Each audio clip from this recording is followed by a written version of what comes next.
images qui font mal, des images qui collent à la peau. Les innocentés aujourd'hui d'Outreau en ont subi beaucoup tout au long de l'affaire. Les mises en examen viennent d'horizons différents, comme ce chauffeur de taxi. Bande des gosses! Espèce d'ordure, pourriture! Salopard! C'est la fête de bar! Moi je les traînerai, moi, sur la place! Alors la justice folle et aveugle qu'a révélé l'affaire d'Outreau, les médias ont été incapables de la dénoncer tout au long de l'instruction. On va essayer de comprendre pourquoi et on va essayer de comprendre comment on pourrait éventuellement éviter un nouvel Outreau. Avec nous sur le plateau, Dominique Viel, vous êtes un des innocentés de l'affaire d'Outreau. Votre visage est aujourd'hui célèbre, surtout depuis le 1er décembre dans toute la France. À l'époque, on vous appelait le prêtre ouvrier. Avec nous aussi deux confrères de la presse locale. Bernard Setz, vous êtes journaliste caméraman à la station décentralisée de France 3 Côte d'Opale, c'est-à-dire à Boulogne-sur-Mer. Oui. Éric Dussart, vous êtes reporter à La Voix du Nord, le grand quotidien régional de toute la région. Avec nous aussi Alain Audic. Alors Alain Audic, vous n'êtes pas dans l'affaire d'Outreau, mais c'est une affaire qui ressemble énormément, c'est-à-dire que vous avez été mis en cause, vous avez été mis en examen, c'était en 2001, dans une affaire de pédophilie. Vous avez bénéficié cette semaine d'un non-lieu qui a été beaucoup moins médiatisé que votre mise en examen en 2001. Mais nous allons commencer avec vous, Marianne Escovic. Semaine de Noël oblige. M6 avait une belle moisson dans son caddie. Voilà, c'est vrai que c'est bientôt Noël et donc en plus des reportages dans les grands magasins, on voit fleurir les sujets sur le commerce en ligne qui explose cette année. Et le 6 minutes d'M6 s'intéressait lui aussi au phénomène. Un simple clic pour garnir le pied du sapin. La tendance se confirme en cette fin d'année. Plus de la moitié des consommateurs français achètent leurs cadeaux de Noël sur le web. Voilà, sur le web, mais pas n'importe où. M6 a choisi un site en particulier qu'elle ne nomme jamais, mais qu'on pouvait repérer assez facilement. Alors, vous l'aviez déjà une première fois sur l'écran. Voilà, le site que je ne vais pas nommer pour ne pas leur faire plus de pub. Donc, et que nous avons masqué, hein, ce savant masquage, là, c'est l'œuvre d'Arrêt sur Image. C'est la nôtre. Ça s'appelle MrMM.com. Et encore une fois, on le retrouvait sous le nom du patron pendant qu'il nous expliquait à quel point son affaire était avantageuse. Et puis, bien sûr, M6 était allé demander leur avis aux clients apparemment comblés. Certainement moins cher que chez un autre concurrent. La baisse de prix est énorme, l'enlèvement gratuit est intéressant puisqu'on n'a pas de frais de port à payer. Il y a une garantie de 2 ans, donc c'est vraiment compétitif par rapport à d'autres. Voilà, c'est super. Et puis au cas où vous n'auriez pas compris quel était le nom de ce site merveilleux, pas de panique, M6 vous laissait encore une chance. Depuis 6 ans, cette entreprise double son chiffre d'affaires chaque année. Une croissance étonnante dont toutes les sociétés Internet ont profité. Voilà, mais il n'y a pas qu'elles qui en ont profité puisqu'on apprenait 3 semaines plus tôt dans un communiqué de presse de la chaîne que M6 avait eu la bonne idée de racheter ce site fabuleux, MrMM.com. Ah, qui était donc une propriété de la chaîne. Voilà. C'est ce qui s'appelle de l'autopromo. Hein. Un peu. Alors, qu'est-ce qu'on dit de cette autopromo chez M6 ? Eh bien, on dit tout simplement que MrMM.com était une bonne illustration du phénomène et que, je cite, il présentait l'avantage d'avoir un entrepôt proche de Paris. Voilà. C'est génial. C'était pratique. Alors, toujours dans la rubrique vie des affaires, un certain agacement des médias allemands à propos du pantouflage de l'ancien chancelier Schröder. Oui, une reconversion qui fait beaucoup de bruit en Allemagne. Gerhard Schröder a trouvé un nouveau boulot et pas n'importe où, chez le géant gazier russe Gazprom, groupe donc sous la tutelle directe du président Poutine. Et bien sûr, ça fait jaser les médias germaniques qui se sont un peu lâchés cette semaine. Exemple JT de la ZDF que Fabien Perrier nous a retrouvé et de sa présentatrice Mariette Schlomka. Alors d'habitude, elle est très mesurée. Ce soir-là, son lancement était d'autant plus caustique qu'il venait juste derrière un sujet sur le chômage. S'il est un Allemand qui s'est bien vite accommodé de sa perte d'emploi, c'est Gerhard Schröder. Son bureau à peine rangé, il avait déjà son premier nouvel emploi dans une maison d'édition. Et maintenant, encore un. Il cumule, pour ainsi dire. Et ce, grâce à son ami Poutine. Ça fait des vagues, surtout chez ses opposants politiques. Mais les camarades, eux non plus, n'ont pas l'air très contents de la carrière professionnelle de leur ancien chef. Petit coin pittoresque au cœur des Alpes suisses, le village de Zug. C'est ce magnifique panorama que Gerhard Schröder pourra admirer à l'envi, car si tout se déroule comme prévu, c'est là que la société germano-russe du gazoduc aura son siège et que l'ex-chancelier sera chef du conseil de surveillance. C'est un deal qui a été arrangé par les amis Vladimir et Gerd. C'est ce que l'on entend dire à Moscou. Un processus tout à fait normal pour les connaisseurs de la Russie. Voilà, les amis Vladimir et Gerhard. Et dans le reste du sujet, on va surtout insister sur les plans de Poutine et Schröder au temps où il était encore chancelier, de préférence les plans où on les voit hilars, détendus et copains comme cochons. Alors, un ton pour le moins inhabituel dans un journal télévisé allemand. On a cherché à savoir pourquoi, Maya. Voilà, alors le directeur de la rédaction de la ZDF que Fabien a eu en ligne et qui était présent sur le plateau le soir de la défaite du chancelier a expliqué qu'en fait, ce qu'il voulait montrer, c'est que dès ce soir-là, même s'il donnait l'impression de s'accrocher à son poste, Gerhard Schröder, dans sa tête, n'était déjà plus un homme politique. Voilà, donc montrer cette sortie des règles communes en fait. Reclassement toujours sur TF1 avec Claire Chazal. Exactement, TF1 et Claire Chazal se penchaient dimanche dernier sur le cas désespéré d'une intermittente du spectacle qui lançait un appel au secours. C'était poignant. Il y a un DVD donc qui sort, hein, on le montre, le voilà. Il y a aussi des projets maintenant, Muriel. Il y a eu du cinéma par le passé, et parfois on a le sentiment que vous êtes un peu déçu parce qu'on vous propose ou qu'on ne vous propose pas, j'allais dire, au cinéma. Oui, c'est vrai que j'en ai parlé un peu dans la presse dernièrement, mais je remercie Mélie Charef et Colline Serrault qui sont intéressés à moi. Mais c'est vrai que ça me questionne beaucoup de savoir pourquoi je ne suis pas plus sollicitée. Donc je passe une petite annonce puisque je sais que Bette Davis l'avait fait dans un journal, mais quoi de mieux que le JT avec vous, chère Claire. Comédienne débutante, donc. Je dirais pas ça, je serais dans la vérité, parce que je ferais pas d'humour, parce que c'est important. C'est ma vie, ce métier. Donc je dirais que je suis comédienne, que j'ai fait le conservatoire. Je suis rentrée première au conservatoire, que j'ai appris avec Michel Bouquet. J'ai travaillé beaucoup toutes ces années sur scène. Je crois avoir amélioré mon jeu. Que je suis une comédienne qui peut être mince, grosse, jolie, pas jolie. Que je suis une comédienne et que si on a envie de me faire travailler, parce que j'ai beaucoup de chagrin qu'on ne m'ait pas vu à ce point-là, que les gens ne m'aient pas vu. Horrible. On est encore tout remué. Voilà, je dois dire qu'en écoutant Muriel Robin, qui vient quand même de finir une tournée triomphale dans les plus grandes salles de France, qui sort le fameux DVD, qui va embrayer un téléfilm avec TF1, j'ai éprouvé deux sentiments contradictoires. D'abord, j'ai été touché par le jeu de la comédienne, qui me tire quasiment des larmes, avec beaucoup d'admiration, et je me suis dit vraiment, d'habitude les comédiennes, vous savez, elles font la tournée des plateaux pour faire la promo des films qu'elles font. Et là, Muriel Robin fait la tournée des plateaux pour faire la promo du film qu'elle ne fait pas ou des films qu'elle ne fait pas. Donc, admiration. Et je me suis dit, s'il y a un réalisateur qui regarde, il va être touché par ce jeu d'actrice véritablement. Donc, premier sentiment, admiration et compassion. Et deuxième sentiment, l'écœurement, bien évidemment. Un sentiment d'écœurement devant cette espèce de pathos ignoble de l'interminante de luxe qui passe sa petite annonce avec le concours de la NPE TF1. Mais c'est Noël. Et je ne veux pas déverser ma bile parce que c'est très mauvais pour l'estomac. Donc, moi aussi, j'ai envie d'être bon pour Noël et de me prendre pour Claire Chazal. Donc, j'ai cherché dans mon entourage, c'est-à-dire 3 millions de chômeurs, un chômeur. Donc, j'en ai trouvé un qui n'est pas un ami, je vous rassure.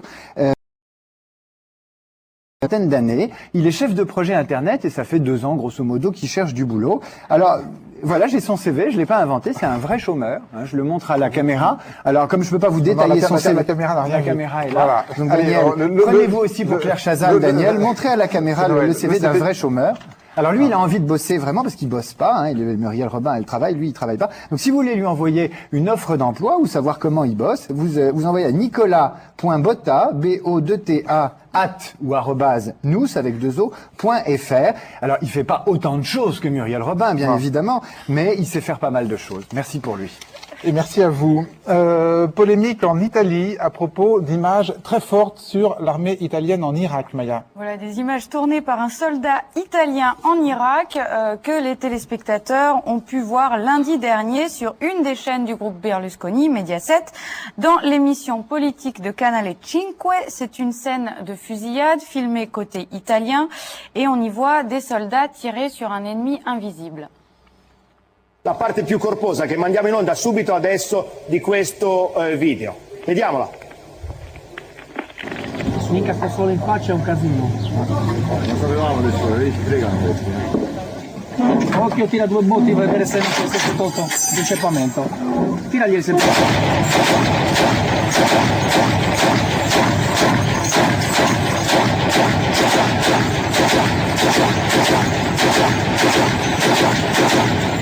Va bene, funziona. No. Sì, abbiamo visto? Dopo quella casa lì, Oddio che c'è uno che corre. c'è uno che corre. Vai, annichiliscilo, porco zio. Si sono buttati dietro.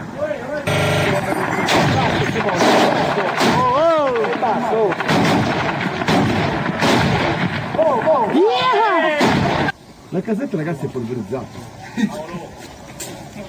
Oh, ma Luca si sta divertendo? Annihilation. Vai, grande. Vai, Luca non fa capito bene, l'ha seccato. Sì? Ah, vai Luca, annichilito. Ammazzato il cecchino del cotone, bravo Luca. Bravo, un duvenato. Hanno portato gente via, stanno portando col pick-up via gente che era a terra. Ah, i morti allora. Mi sa che qualcuno l'ha preso. Mi sa proprio di sì.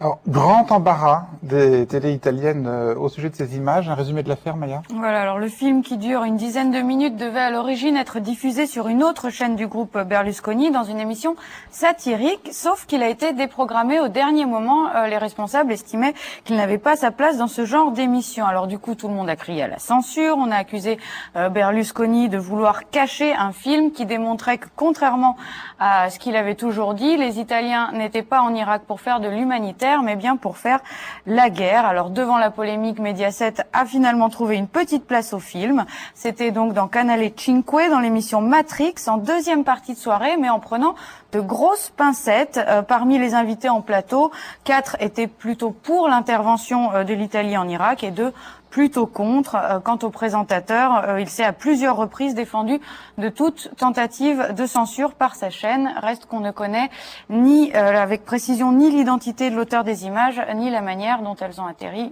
jusque-là. On ne sait toujours pas tout ça. Mais, merci Maya. Sébastien Boller, vous avez découvert avec stupeur la coexistence de 2 pays en un seul, le pays du 13h et le pays du 20h. Et c'est le même. Mais oui, parce qu'une fois n'est pas coutume, j'ai regardé les 2 journaux télévisés de TF1, celui de 13h et celui de 20h, et effectivement, j'étais surpris par la différence. On commence par celui de 13h. L'annonce de la création de 700 emplois à Caen dans les prochains mois n'a laissé personne indifférent sur le marché de Caen. Les jouets déjà sont introuvables ou presque, comme la maison de Charlotte aux fraises, le sabre de Star Wars ou encore le Roboraptor. Surtout, ne dites pas ici que le crône est un légume vieilli, oublié ou carrément disparu, car à Yssingeau, capitale mondiale du crône, il a toujours garni les étalages. 1,90 € la rose Grand Prix ou 10 € les 5 bottes de fleurs. 15 cm cette nuit, c'est un gros édredon qui s'affale une fois de plus sur les villages du Haut-Doubs. Les richesses de la ville de Cancale, ces huîtres, alimentées par les plus fortes marées du monde. De François Ier au général de Gaulle, elles ont toujours été appréciées. C'est un beau pays, hein, c'est merveilleux, on apprend tout sur les fruits et légumes, sur les jouets. Alors découvrons le deuxième pays, celui du 20h.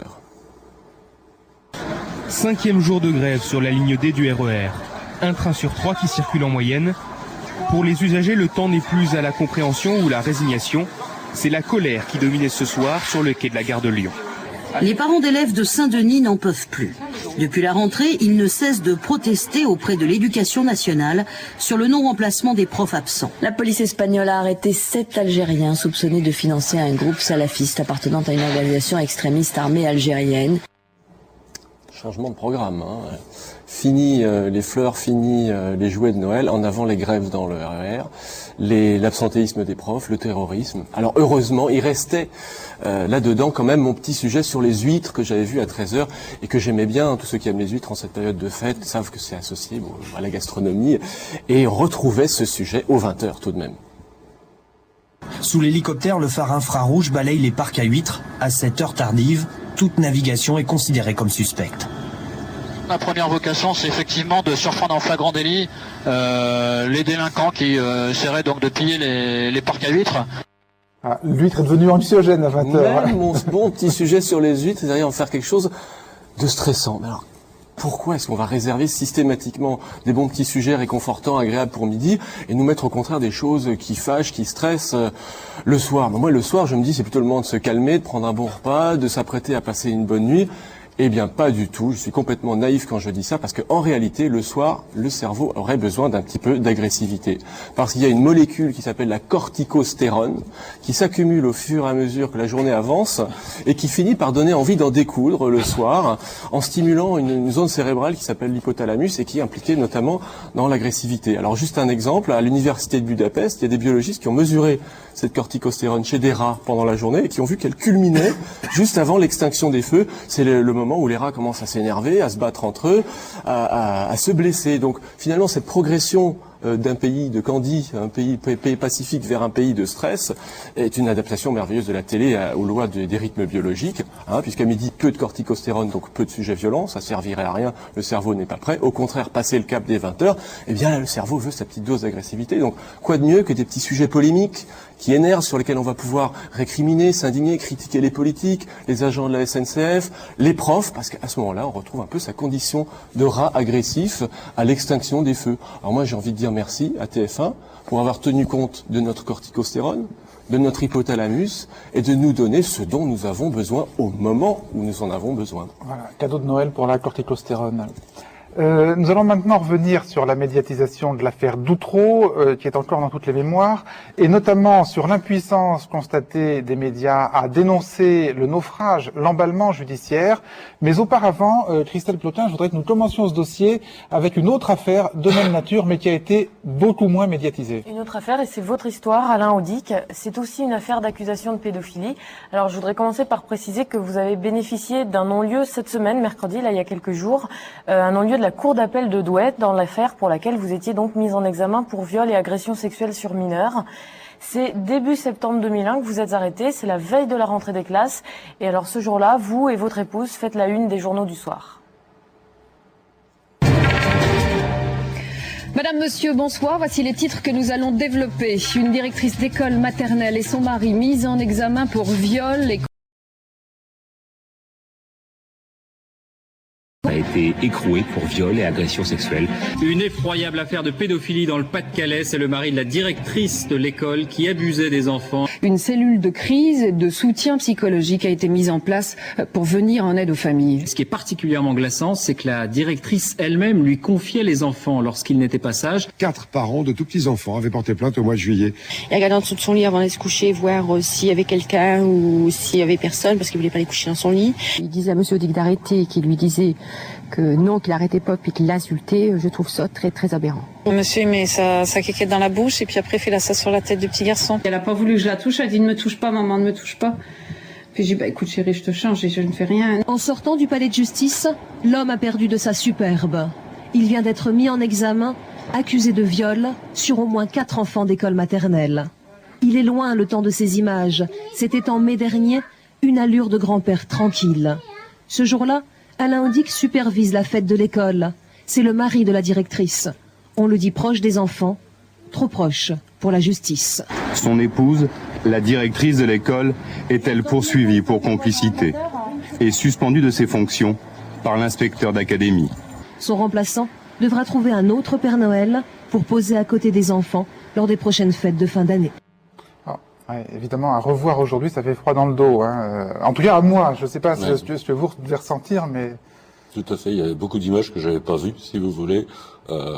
Sur certaines, j'avais entendu le son quand on m'a incarcéré, mais c'était pas possible de se voir et se voir traité de cette façon.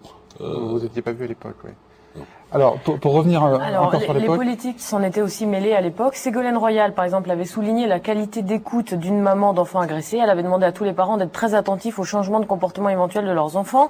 Jack Lang, qui était alors ministre de l'Éducation, avait adressé une lettre aux parents de l'école, des parents d'élèves de l'école, pour leur dire « C'est avec stupeur et consternation que j'ai appris les actes scandaleux et odieux commis par l'époux de la directrice de l'école où sont scolarisés vos enfants. Je partage la souffrance des jeunes victimes et l'émotion des familles. » Puis alors donc finalement, 4 ans après le début de l'affaire, mercredi, vous avez donc été innocenté par la cour d'appel de Douai, la justice, qui a déclaré le non-lieu, c'est-à-dire qu'il n'y a pas lieu de vous juger. Et alors mercredi, les médias par contre ne se sont pas précipités chez vous. L'information a fait l'objet d'une brève sur 2 chaînes nationales. Et comme son nom l'indique, une brève, c'est bref. La cour d'appel de Douai a prononcé aujourd'hui un non-lieu dans une affaire de pédophilie. Le mari d'une institutrice du Pas-de-Calais était soupçonné d'abus sexuels sur 5 enfants. Il avait été mis en examen et écroué il y a 4 ans. Et ce sera tout. Vous êtes dans quel état d'esprit aujourd'hui à l'égard des médias ? J'ai changé d'état d'esprit depuis le 3 octobre exactement de cette année.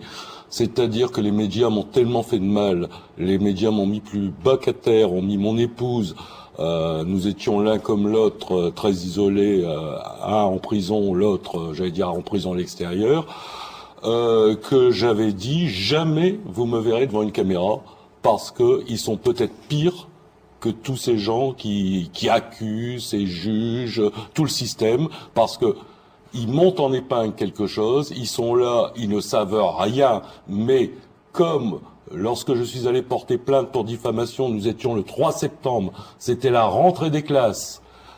Au lieu d'avoir le marronnier habituel, les petites têtes blondes s'en vont avec les mamans devant la maternelle, et on avait quelque chose de graveleux. Et ça a duré pratiquement jusqu'à la catastrophe du 11 septembre. Et à ce moment-là, croyez-moi que dans ma cellule, j'ai presque fait ouf. C'est terrible. C'est horrible. C'est terrible de voir des milliers de morts et de se dire enfin, on ne parle plus de moi.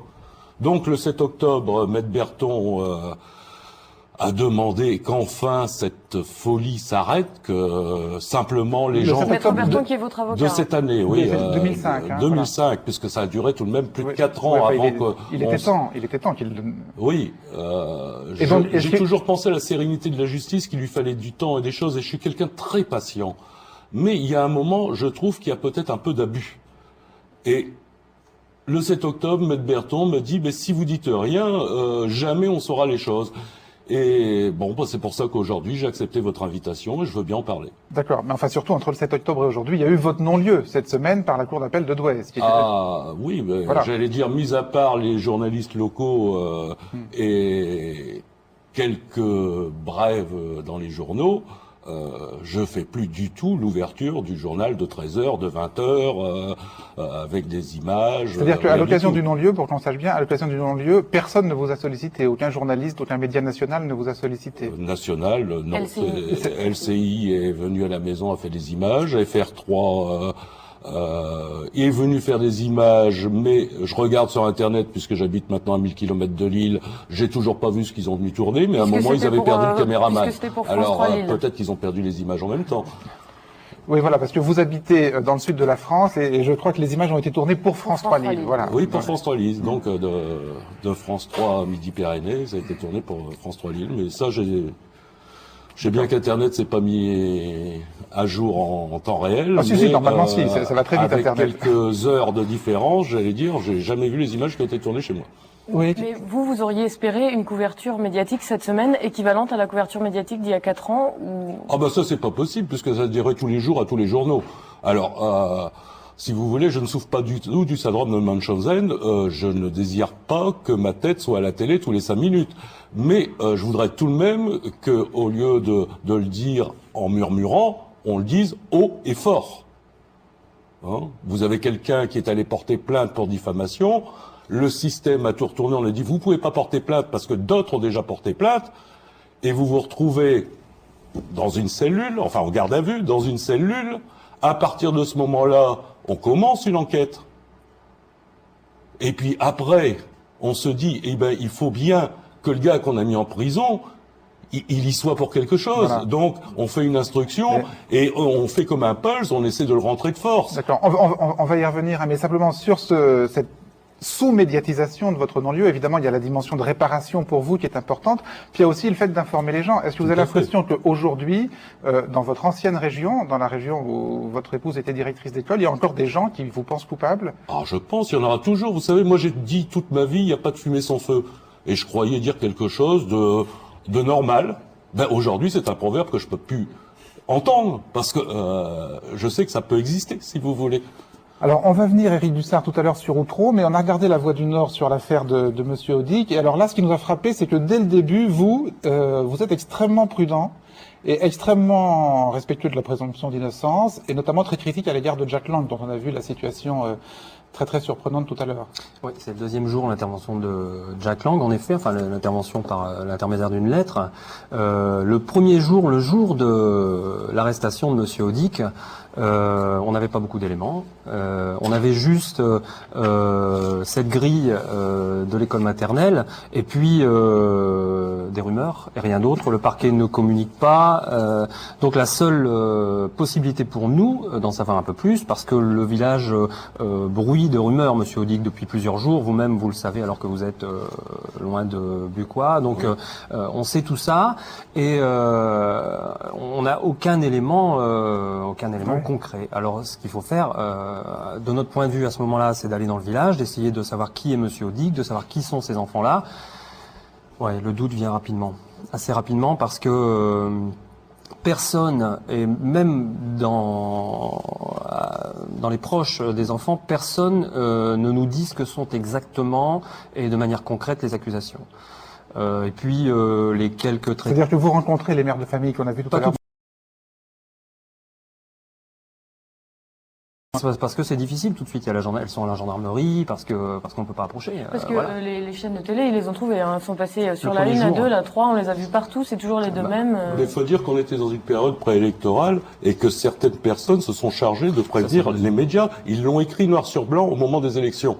Alors, je suis pas en train de diffamer. Ça veut dire quoi? Ça veut dire qu'il y a une dimension politique à cette affaire? Ah, tout à fait. On était dans une époque sécuritaire. Hein. Oui, voilà. J'allais dire, on arrive à un amalgame. Aujourd'hui, peut-être, on essaye de démonter et de me redonner la parole et ce que j'explique les choses. Mais il y avait, comme dans tout village, des antagonies, des gens qui politiquement n'étaient pas du même bord. Très fort. Hein. C'était vraiment. C'est très fort comme village, oui, c'est très fort. Le GIGN connaît la route. Oui. Bon. Alors, donc vous dites, dès les premières heures de votre arrivée sur place, vous êtes pris par le doute sur cette affaire, puisque personne n'est capable de vous retracer précisément les accusations des enfants. Alors, ce qu'on va voir maintenant, c'est que ça a été quand même très différent dans l'affaire d'Outreau. On va revenir, Christelle, sur l'affaire d'Outreau, sur ces grandes étapes et sur le comportement des médias à chacune de ces étapes. Voilà, et au début, c'est vrai qu'il n'y avait pas tellement de doutes dans les médias. L'affaire en elle-même commence en mars 2001 avec les premières interpellations à Outreau, mais en télévision, les journalistes commencent à parler de l'affaire en novembre 2001 simplement, lors de la deuxième vague d'arrestations dont vous faisiez partie, Dominique Viel. Alors, le tout premier sujet, il est diffusé évidemment en local, à France 3 Côte d'Opale, où vous travaillez, Bernard Sett. C'est d'ailleurs vous qui filmiez ce jour-là. Et le moins qu'on puisse dire, c'est que votre collègue qui écrit le commentaire ne prend pas trop de précautions de langage.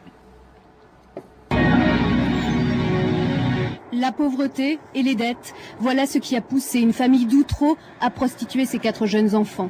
C'est en février que l'affaire éclate. À l'époque, les enfants sont déjà retirés à leurs parents pour les protéger de la violence conjugale qui règne dans le foyer. C'est alors qu'ils révèlent aux services sociaux l'enfer dans lequel ils ont vécu. D'abord, ce sont des amis, des proches, des commerçants du quartier qui les ont violés en échange de paiements en nature, ardoises effacées, arrangements divers. Le 22 février, une information judiciaire est ouverte à Boulogne.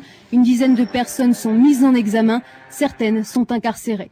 Mais l'affaire a déjà pris une tournure encore plus sordide. Petit à petit, le cercle des agresseurs s'est élargi. Les enfants ont été abusés par un huissier d'une commune voisine et par son épouse, par un prêtre ouvrier du quartier, un chauffeur de taxi de Boulogne, les conduisait même en Belgique chez 2 producteurs français pour des séances de viol filmées. Hier, ces 6 personnes ont été placées en garde à vue. Elles n'ont fait aucun aveu. Dans le quartier, l'émoi est palpable. Tout le monde parle. Les gens ils parlent de lui comme curé, qui aime bien les jeunes, tout ça. Qui ferait n'importe quoi pour les jeunes. Nous aussi on a peur pour nos enfants et puis on n'ose plus les laisser dehors quoi. Demain matin, les 6 personnes placées en garde à vue seront déférées devant le juge d'instruction et devraient être écrouées dans la foulée. Alors le lendemain soir, le 19-20 national décide de diffuser le reportage, sauf que la rédaction décide quand même de passer de l'indicatif au conditionnel. Écoutez. Les enfants auraient été abusés par plusieurs commerçants de la région, puis par un prêtre ouvrier qui faisait le catéchisme et des notables comme l'huissier du village voisin et sa femme. Un chauffeur de taxi les aurait emmenés en Belgique dans une maison de production vidéo où ils auraient été filmés à plusieurs reprises. Tous ces suspects nient en bloc. Voilà, ils auraient été... donc tout est passé au conditionnel. Et puis il n'y a pas que ça, vous avez peut-être remarqué qu'il y avait d'autres petites précisions. Par exemple, dans le deuxième sujet, elle disait « tous ces suspects nient en bloc », alors que dans le premier, en local, elle disait « ils n'ont fait aucun aveu », ce qui est quand même pas tout à fait pareil. Voilà. Et dans la Voix du Nord, Christelle? Alors, dans la Voix du Nord, comme partout, vous développez l'affaire, tous les journalistes s'emparent de cette histoire, ça s'arrête plus, le nombre d'enfants se multiplie, les détails sordides aussi, et donc votre journal, Éric Dussart, évoque l'affaire en titrant par exemple sur 24 enfants de 4 à 12 ans qui étaient prostitués, ou en donnant tout de suite la liste des personnes arrêtées, ou encore dans un de vos articles en faisant parler des habitants du coin, comme Isabelle, qui parle de la boulangère accusée en disant « Moi, celle-là, je l'ai repérée depuis longtemps, on s'est allé venue avec sa camionnette jusqu'à 11h, minuit. Vous trouvez que c'est une heure pour livrer le pain, vous? Qu'est-ce qu'ils allaient tous y faire dans ces camionnettes quand on les voyait s'enfermer, ressortir les bras chargés de carton ?»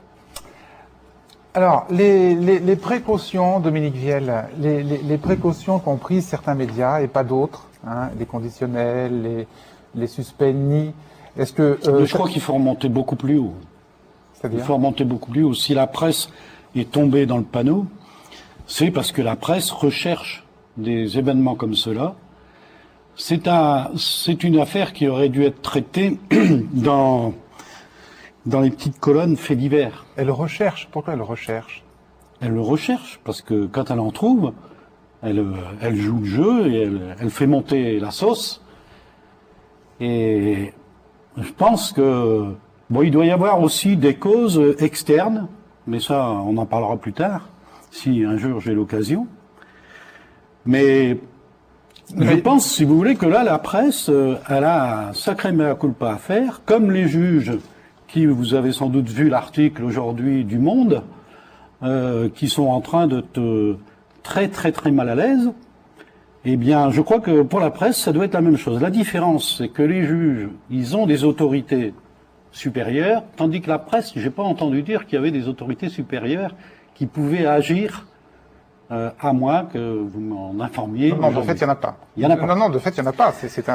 Le pouvoir médiatique est un pouvoir sans contre-pouvoir. Ça, c'est voilà. Alors ça, c'est déjà très grave, ça, quand il faut réfléchir, quoi. Et moi, j'incite les gens de la presse à réfléchir sur le fait qu'ils sont un quatrième pouvoir sans contre-pouvoir. Et ça n'est que vous qui pouvez y répondre. Les juges vont s'interroger. J'espère que vous allez vous interroger. Bernard Setz, il y a un mot très fort. Dominique Viel dit la presse recherche ces affaires. Vous avez le sentiment que vous recherchez ces affaires?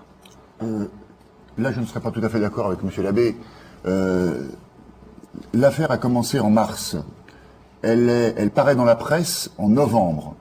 Ça veut dire, peut-être pour une fois, il y a une instruction, une enquête policière totalement dans le silence de l'instruction. Bon. C'est vrai, de mars à novembre 2001. Voilà, donc ça c'est déjà à souligner. Et quand vous avez d'un seul coup une information qui vous arrive avec, alors à vérifier après, mais autant d'inculpés ou autant de mis en examen ou autant de possibilités d'avoir des mises en examen ou des inculpés, ça ne peut pas rester évidemment dans une petite colonne de faits divers de 3e page. C'est une grosse affaire. On est en plus dans le contexte de l'affaire Dutroux, qui est à 2 pas de chez nous et qui est pas si loin. Donc évidemment, on s'empare de l'affaire, non pas par rapacité, mais parce que on est obligé de faire notre métier de journaliste. Alors après toute l'affaire, tout le problème de l'affaire, ça va être de quelles informations dispose-t-on pour faire notre travail honnêtement et honorablement. Je vais rebondir sur ce que disait monsieur tout à l'heure. Moi, j'ai noté pendant que vous parliez, monsieur, il y a trois aspects. Un, il y a les circonstances. Et c'est vrai, vous avez raison. Vous, c'est la rentrée scolaire. Monsieur Labbé et ses amis, c'était quoi? C'était l'affaire Dutroux. Bon. Ensuite, qu'est-ce qu'il y a? Il y a, et de fait, une instruction à charge. Et on a bien vu, pour vous, monsieur, que les médias, à aucun moment, même si c'est un montage, Daniel, ne font état de quelqu'un qui serait sympathique pour vous. On charge. Et après, troisième, et on va le voir dans l'affaire aussi, c'est le silence total. Une fois que c'est fini et qu'on apprend qu'on s'est gouré, on se tait. Je crois que voilà un ressort médiatique pour moi. Alors, on va revenir en détail. Simplement sur les premiers jours, novembre 2001, on a vu que votre journal, comme la plupart des médias d'ailleurs, est à l'indicatif. Ils étaient prostitués, il n'y a pas de mise en doute. On donne les noms. On est obligé de faire tout ça. On est obligé de rester à l'indicatif. On est obligé de donner les noms et on sait l'impact que peuvent avoir les noms dans la presse locale. Hein. Certainement pas. On n'est pas obligé du tout.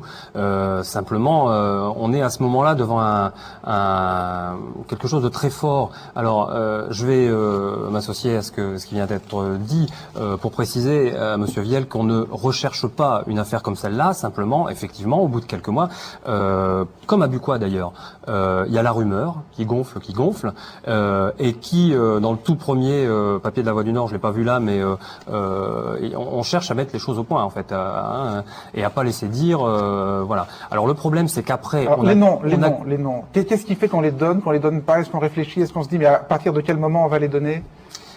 Oui, parce que effectivement là, il y a la loi et puis après il y a ce que peut entraîner le fait de donner les noms. Alors, parce qu'il faut être très clair, la loi vous y autorise, oui, hein, vous avez le droit, ouais, mais ça vous oblige pas à le faire. Et là, par exemple, cet article-là, c'est le 17 novembre, donc c'est 3 jours après le. Ouais. C'est au moment où le parquet de Boulogne communique ouvertement là-dessus. C'est au moment, et alors malheureusement, à ce moment-là et pendant un bon moment, ça va durer 4-5 semaines, je crois, on n'a que cette source. Forte, assistante, effectivement, ma foi, le parquet de Boulogne est assez convaincant à ce moment-là. Ouais, alors voilà, c'est là où je veux en venir. Tout à l'heure, vous nous disiez dans l'affaire de Monsieur Audy, finalement, on est arrivé sur place et on a eu des doutes sur sa culpabilité. L'affaire paraissait pas nette. Ouais. Bon, est-ce que ça veut dire qu'à Outreau, à l'inverse, les informations que vous recueillez sur place vous laissent penser que y a quelque chose? Non seulement les informations qu'on recueille sur place, mais celles qu'on a déjà sur place localement depuis quelques semaines et même depuis quelques mois, parce que qui viennent,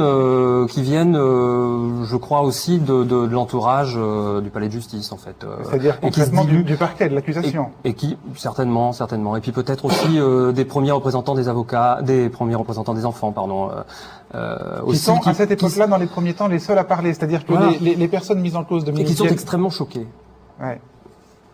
Par la cruauté, Ils vont entrer dans l'hystérie, comme toutes les personnes qui ont été influencées par Myriam Badawi. Par Myriam Badawi, eh bien, ils vont entrer dans l'hystérie en même temps que le juge, que les avocats, etc. Il y a même des avocats de la défense qui ont sorti des phrases ahurissantes. Oui, on pourrait faire un florilège. Hein. Oui, ça vaut le coup. Ouais. Mais attention, tout de même, tous les journalistes n'ont pas réagi de la même façon. Moi, je pense que M. Fernandez, j'aurais aimé le rencontrer. Alors, Steve Fernandez, un de vos collègues de la Voix du Nord que nous avions invité qui n'a pas souhaité venir. Hein. Mais enfin, vous êtes là et vous représentez le journal. Là, ils sont quelques-uns, là. Oui, Bernard Setz. Or, apparemment, ils n'ont pas tous réagi de la même façon. Le problème, c'est les problèmes de source. Nous, et vous avez fait état du premier reportage à France 3 Côte d'Opale. Oui, nous avons fait une erreur. Laquelle? L'erreur d'employer l'indicatif. Bien sûr. C'est une erreur. Bon.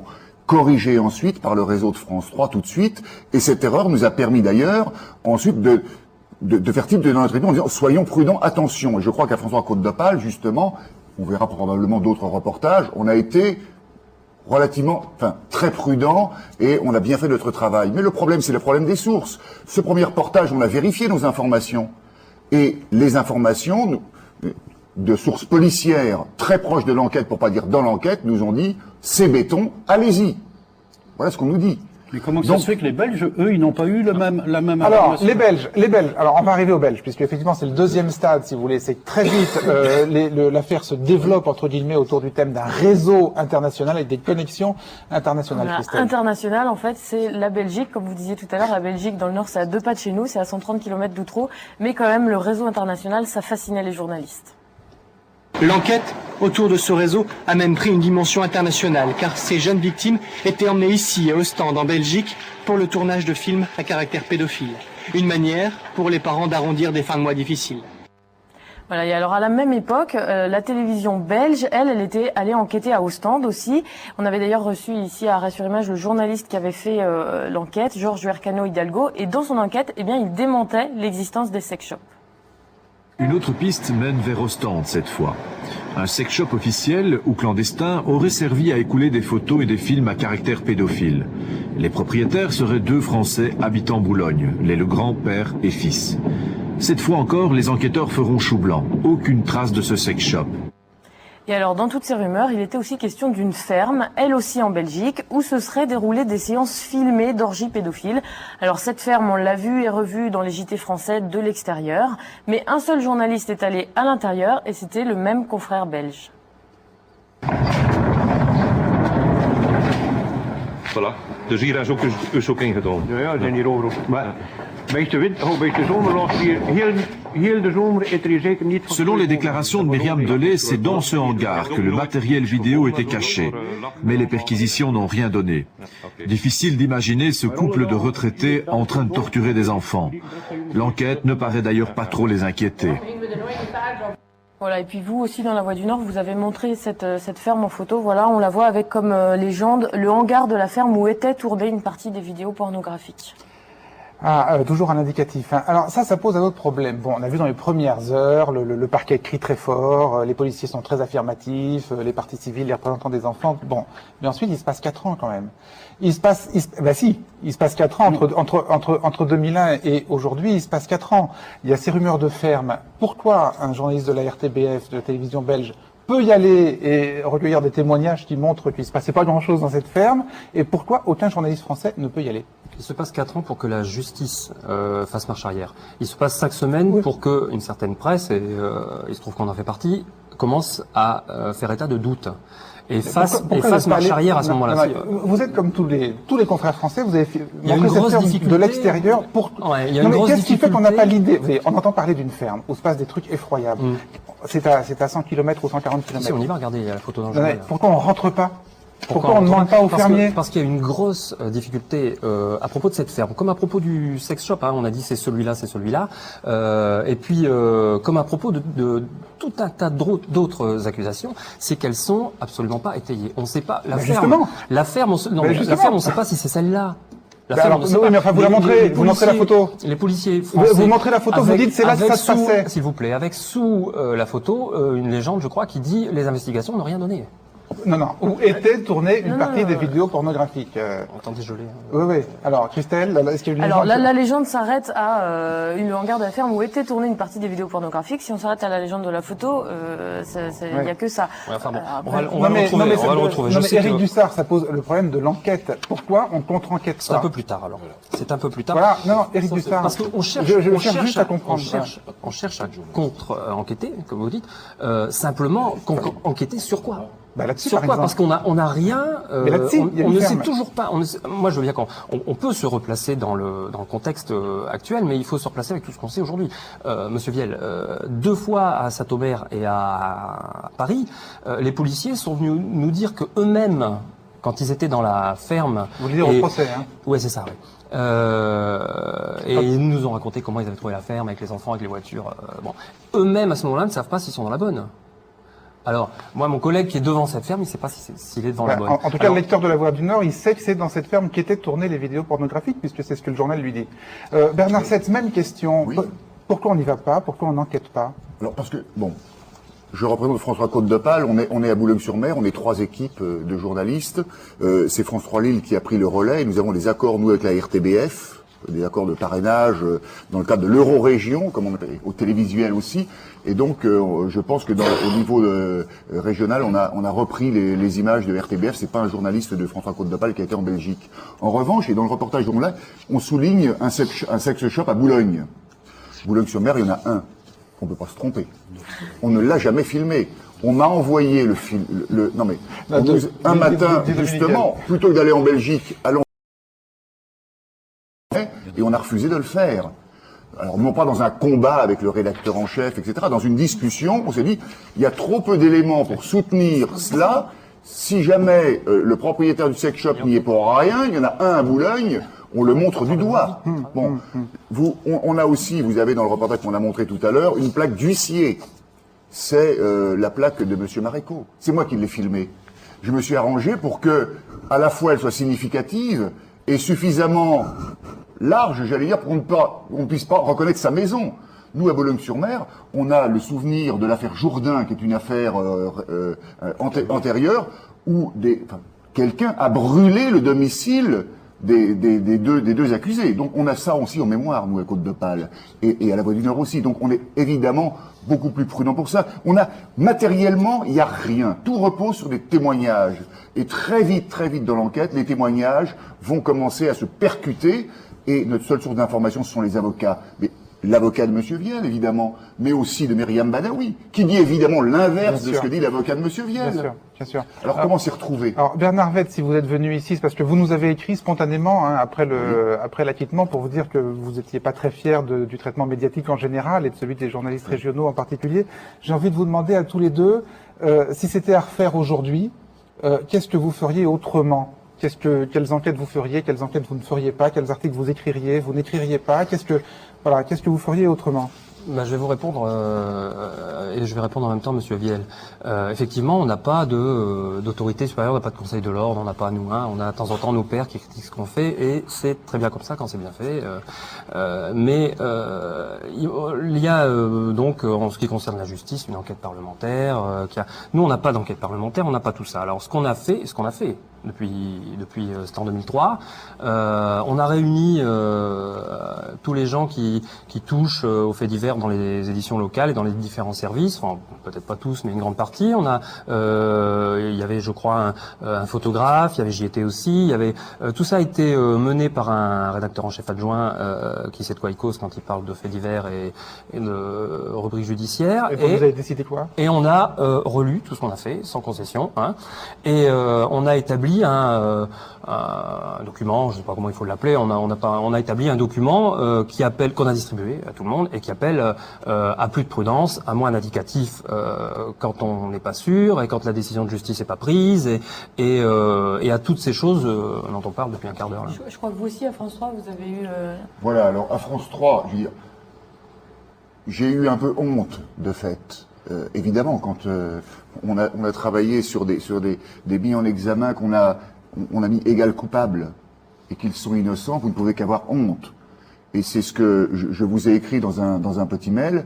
Je suis stupéfait de voir que la justice s'excuse et il n'y a pas une ligne dans la presse pour dire peut-être a-t-on fait aussi, nous, participer à l'erreur générale.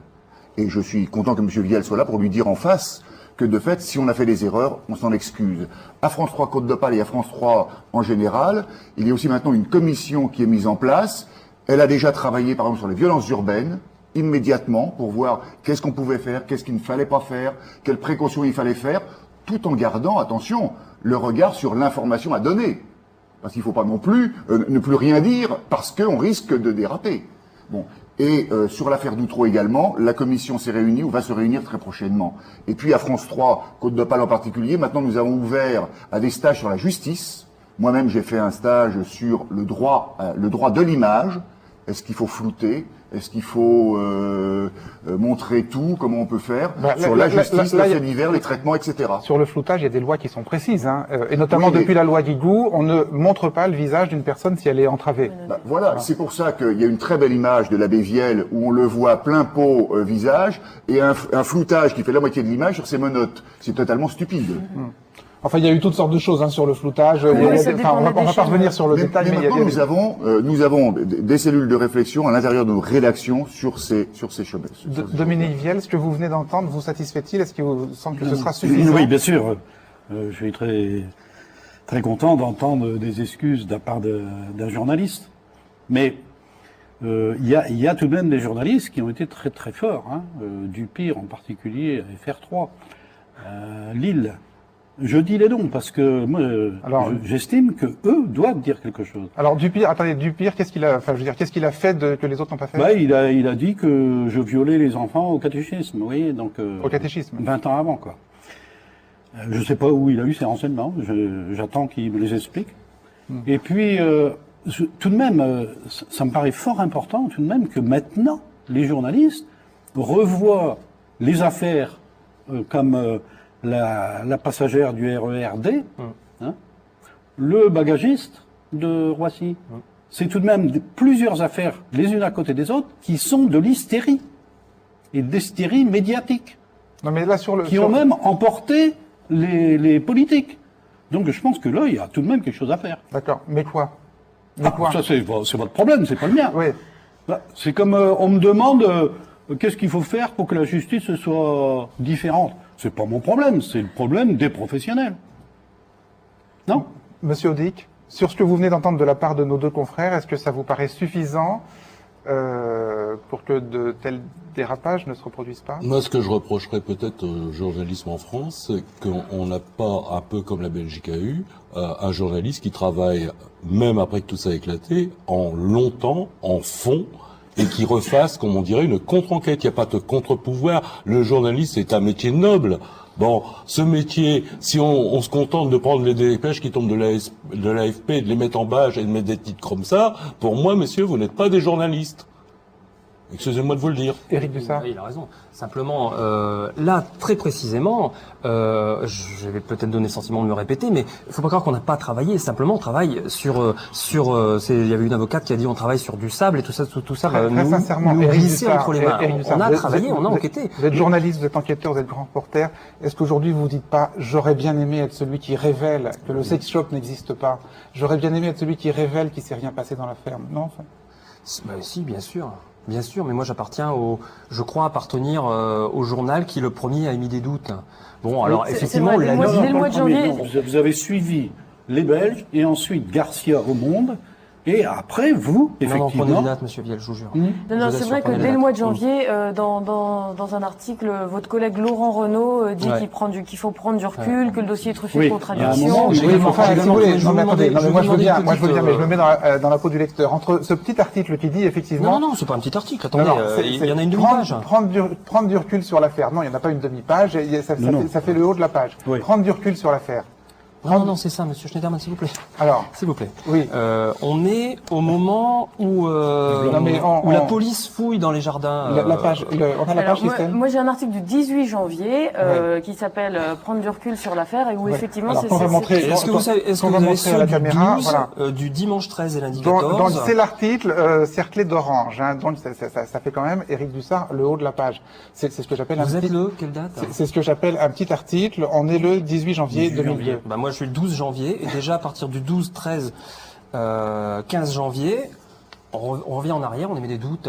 On dit voilà, au moment où la police, je vais même vous dire pourquoi on émet des doutes à ce moment-là, c'est la première fois que je touche à cette affaire, moi. On creuse, la police creuse dans les jardins entre les tours à la tour du Renard. Parce qu'il y a eu une révélation d'un cadavre d'une fillette aurait été... Soi-disant le cadavre d'une fillette. On cherche après un cadavre qui n'existe pas, hein, encore une fois, on cherche toujours, on cavale après des choses qui n'existent pas, et on y passe, vous n'y étiez pas pour cause, on y passe, une grande partie de la soirée,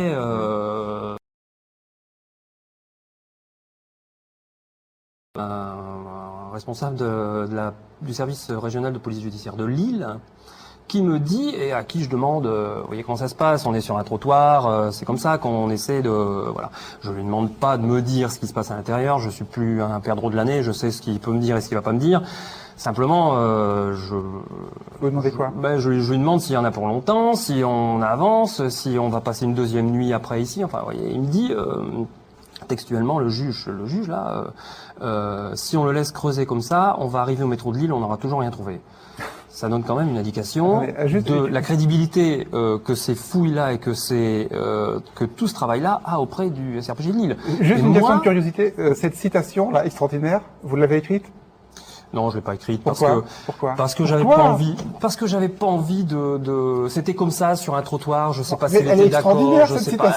Extraordinaire. Ceci dit, moi j'écris pas la citation, mais c'est à partir de ce moment-là, je crois que vous les avez lus, que nos papiers commencent à dire bon, alors on va creuser combien de temps sans rien trouver. On va chercher combien de temps des éléments sans les trouver. C'est à partir clairement de ce moment-là. Je vais juste vous demander une petite chose parce que tout à l'heure il y a l'histoire de la ferme là qu'on n'a pas. Donc il y a bien la même photo que celle que vous avez montré tout à l'heure, avec en légende les perquisitions menées dans cette ferme par la police n'auraient rien donné. C'est en janvier. Alors voilà, on est en retard. C'est en janvier, là c'est en décembre. J'ai pas vu la date. J'ai pas vu la date du reportage de Georges. C'est mars 2002.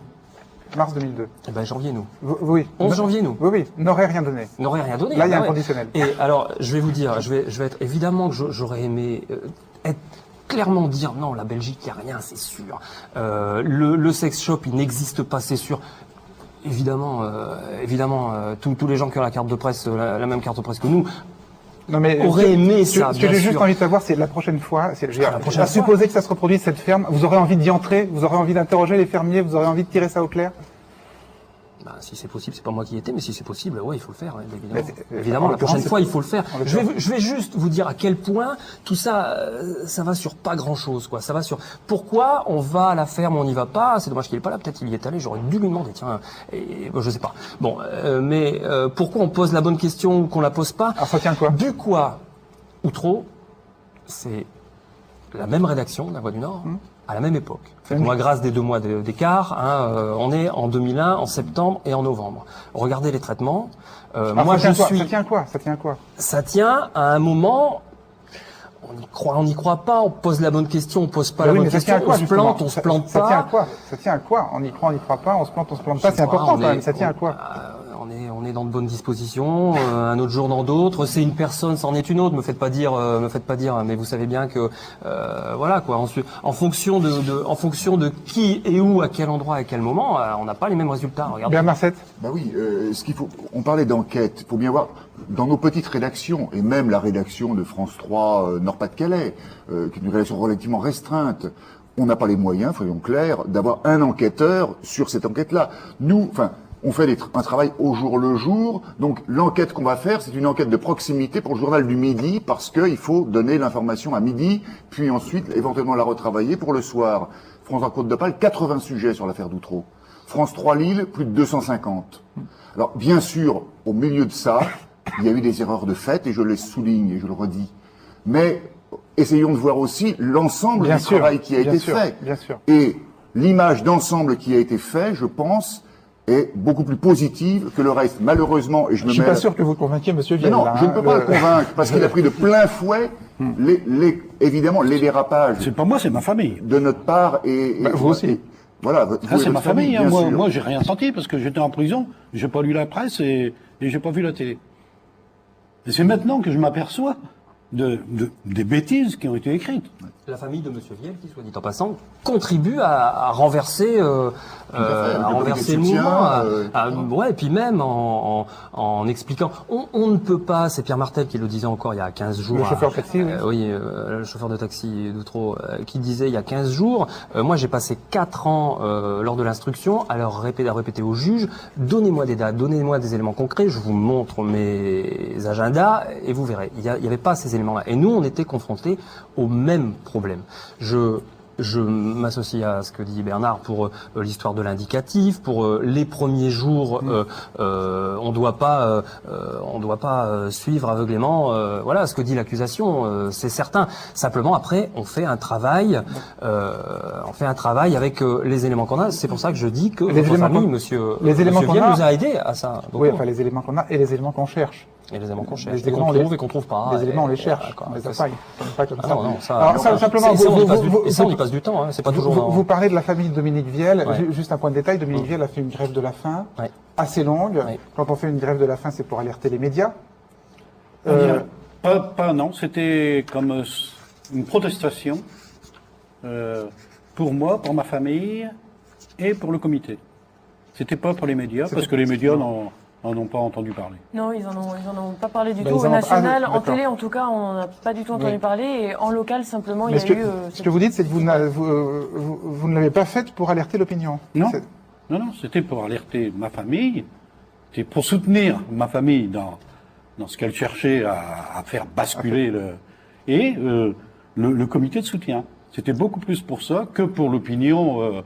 dans les journaux. D'accord. Vous voyez, Daniel, dans le sens de la baie, j'ai perdu 50 kilos en allant. Personne n'est au courant. Je peux vous donner 2 photos, avant-après. Mais c'était aussi une grève de la faim?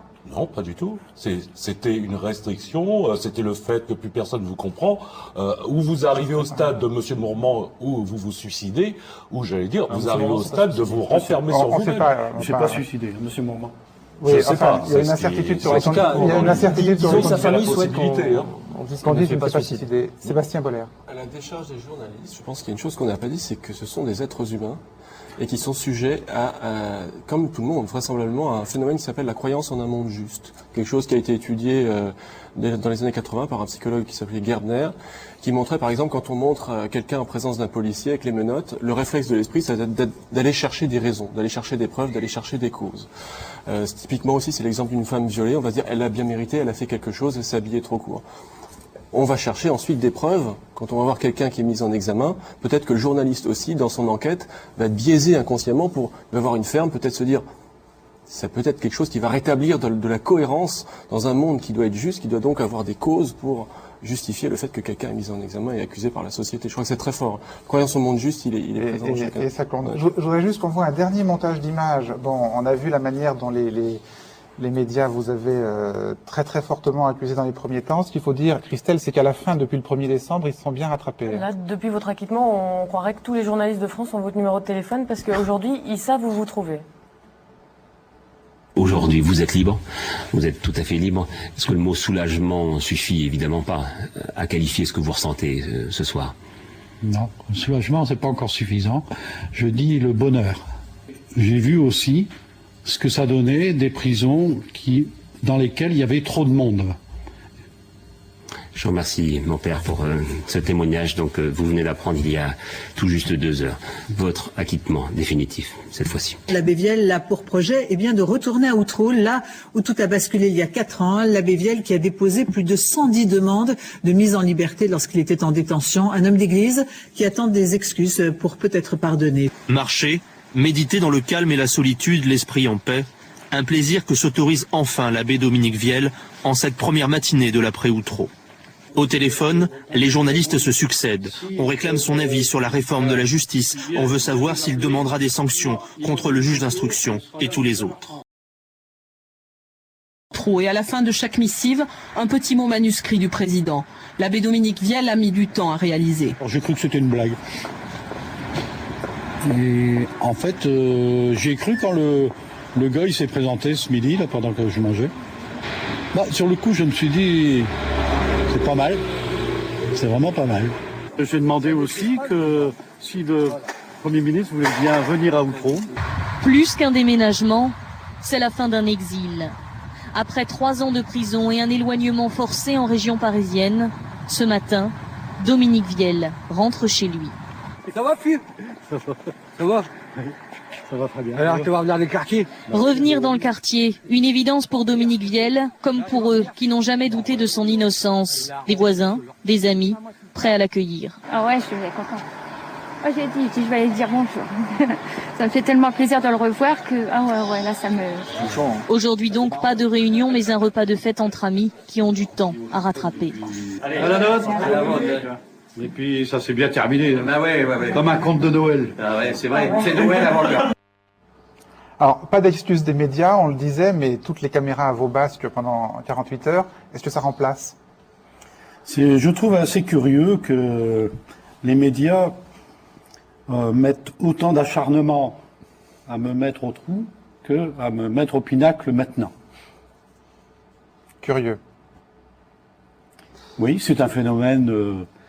actuel, c'est tout. Pourtant, Monsieur Vielle, je constate. On peut pas à la fois dire il y a une grosse différence entre le moment où Monsieur Audic a été montré en 2001 comme un coupable et celui où il a pas été montré comme un innocent et dire ce que vous venez de dire là. Enfin, je crois que il le dit. Il faut respecter la manière dont Dominique Vielle le ressent. Est-ce que vous auriez aimé en avoir autant? À votre non-lieu, est-ce que c'est important? Est-ce que c'est réparateur? Ça me paraît pratiquement indispensable, si vous voulez, au moins que ce soit proclamé, que l'on puisse dire les choses et pas en catimini comme ça. Psst. C'est vrai qu'aujourd'hui, tout le monde sait, pour les 13 acquittés d'Outreau, la France entière sait qu'ils sont innocents. Tout à fait. Et je suis certainement pas le seul dans ce cas où l'affaire passe à la trappe au bout d'un certain moment. Et puis, vous repartez sans excuse de personne, ni de la magistrature, ni de... Bernard Setz, je vous ai vu réagir sur les images. Oui, parce que moi, ce qui me gêne, c'est non pas qu'on fasse des reportages après, une fois que tout le monde est innocenté, ce sont des reportages chaleureux, mais ce sont les procédés. L'image qui m'a fait réagir, c'est la caméra qui va à côté de la télévision, à côté de la voiture à moto.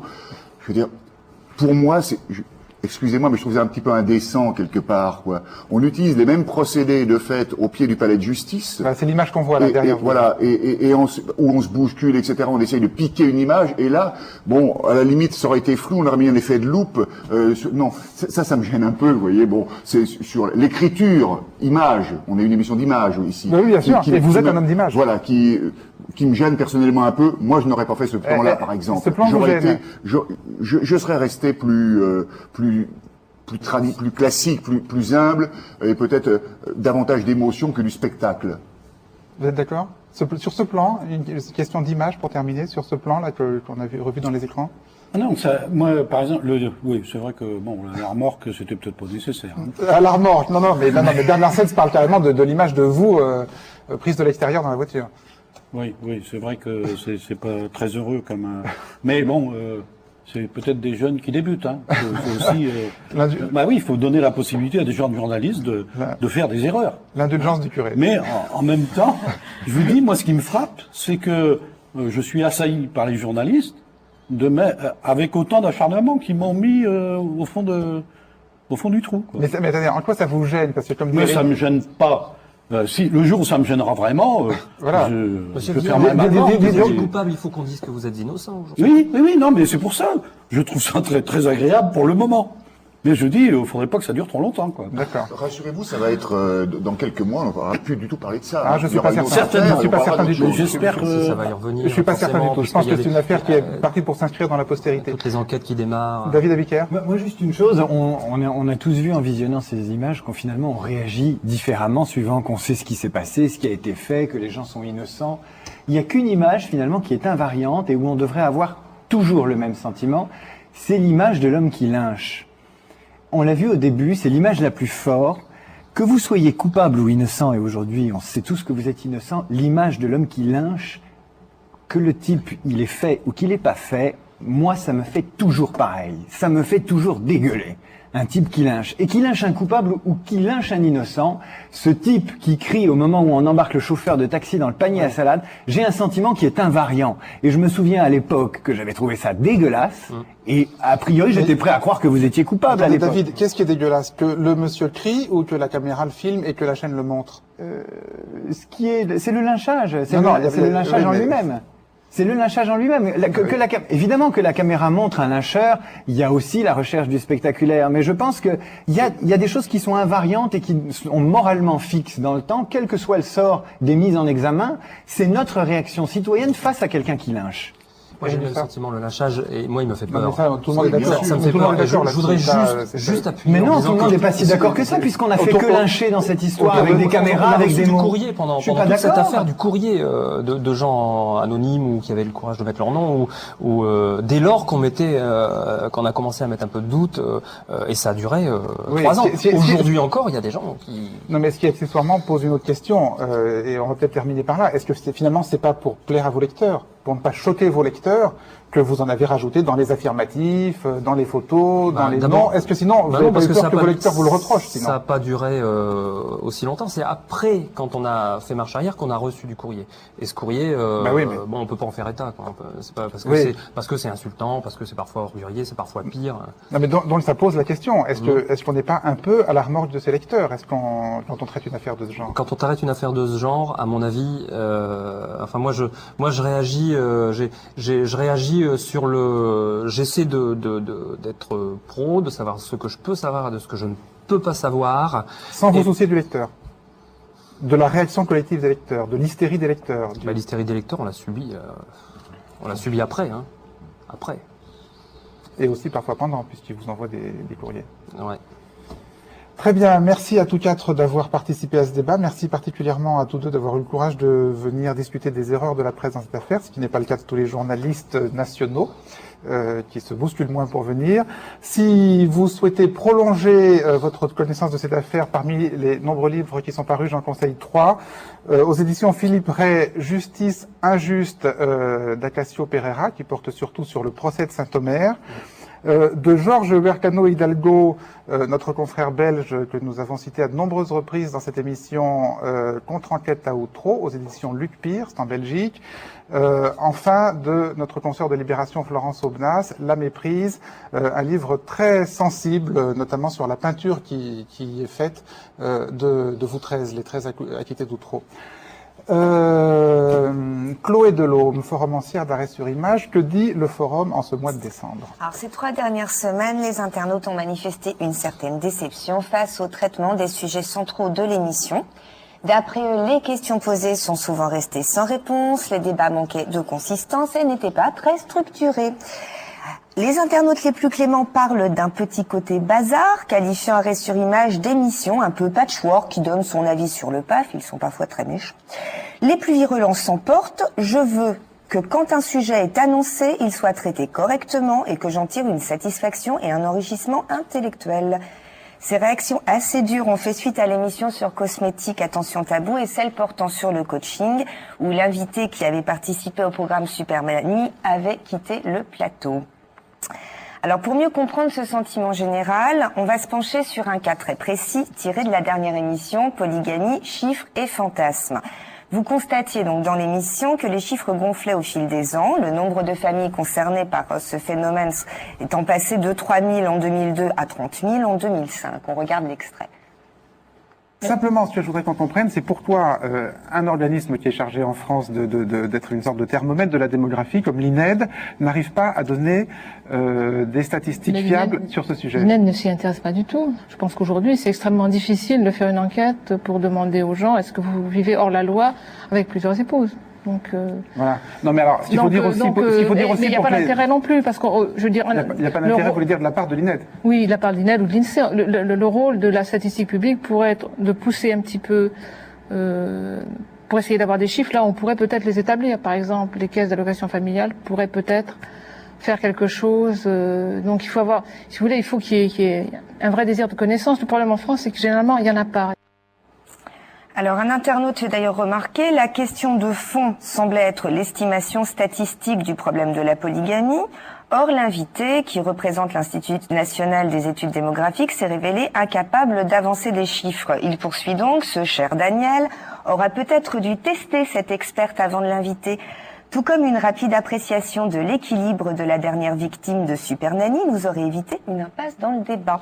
Donc, petite question, est-ce qu'il n'y aurait pas eu un petit manque de préparation des dernières émissions, d'où quelques erreurs de casting qui, du coup, nuiraient un petit peu au débat, à son alimentation, et du coup, on n'aurait pas les réponses. Alors, il y a 2 exemples. Hein. Sur les statistiques sur la démographie, on savait très bien avant l'émission ce que Michel Tribala allait dire.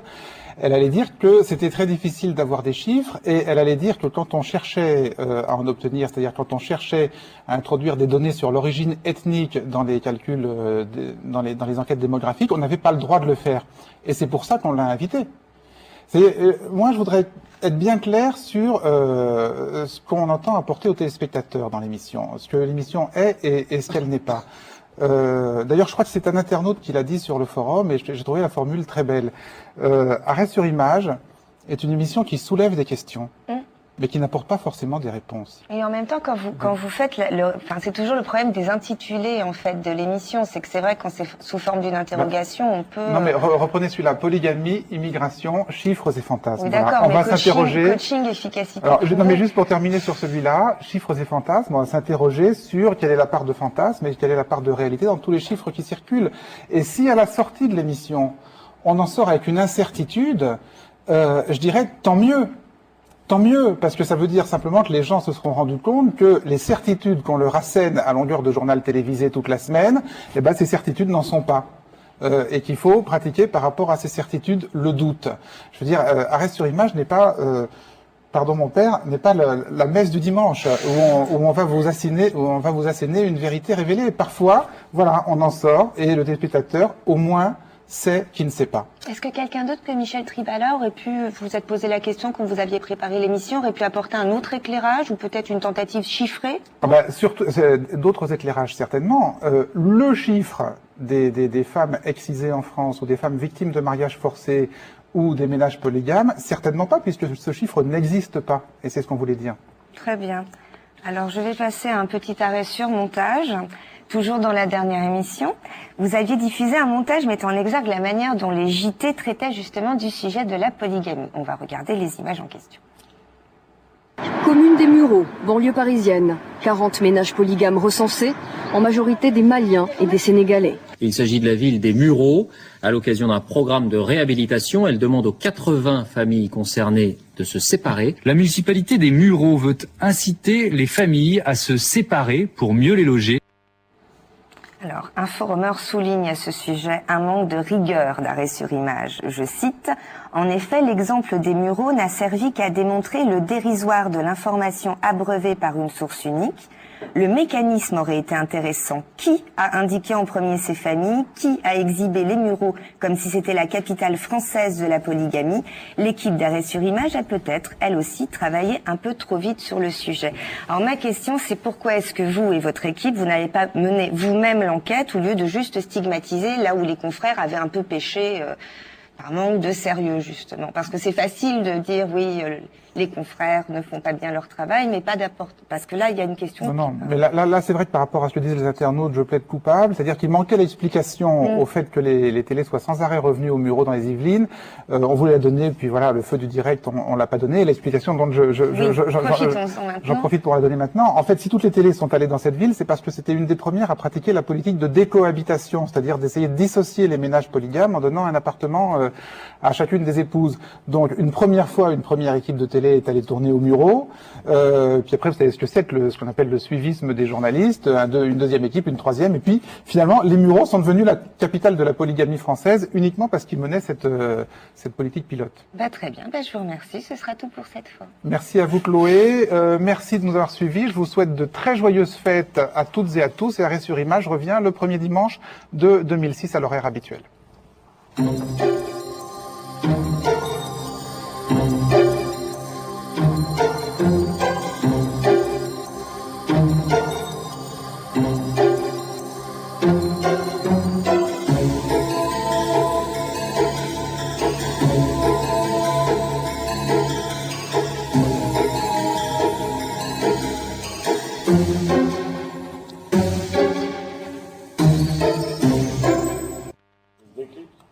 Bon, bonne année.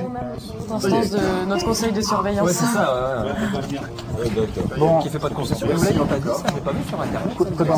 Des explications sur les Mureaux. Sur les Mureaux, ouais. Non, on l'a pas dit dans l'émission, on l'a pas dit sur le plateau. Pourquoi tout le monde est allé aux Mureaux, on l'a pas dit sur le plateau.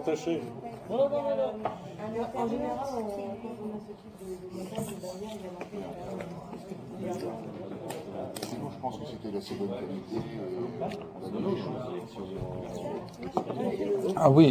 Ah oui, on a dit beaucoup de choses. Oui, on a dit beaucoup de choses. Non, on a dit beaucoup de choses. Ah oui. Non, on a toujours pas compris si vous avez envie d'aller dans cette putain de ferme ou pas. Le prochain coup. Et alors, ça n'empêche pas de dire que vous avez envie. Ouais.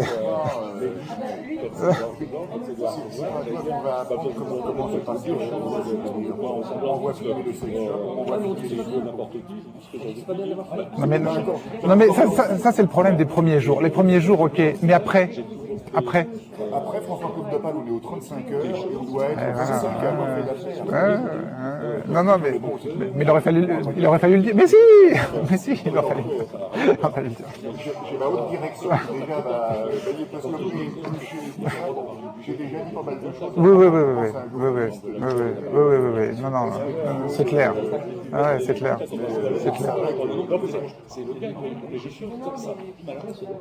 Bon.